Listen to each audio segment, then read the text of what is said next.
70 miles per hour. Hazard, 70 miles per hour wind gusts and penny-sized hail. Tree limbs could be blown down and a few power outages may result. Expect considerable tree damage. Damage is likely to mobile homes, roofs, and outbuildings. Locations of hazards include eastern Montgomery, Tuskegee, Wetumpka, Tallahassee, Notifolga, Milstead, Eclectic, Shorter, Franklin, Martindale, Setuck, Auburn University in Montgomery, Reese Airport, Emerald Mountain, Ross, Liberty City, Tallapoosa City, Mount Meigs, Tysonville, and Victory Land.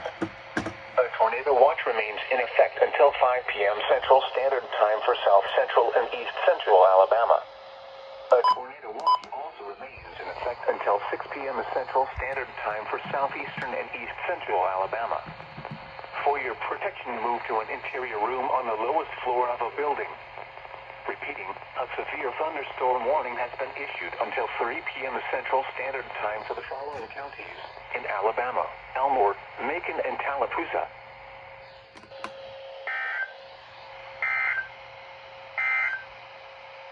The tornado warning for northeastern Tallapoosa County is canceled. The storm which prompted the warning has moved out of the area. Therefore, the warning has been canceled. A tornado watch remains in effect until 6 p.m. Central Standard Time for East Central Alabama.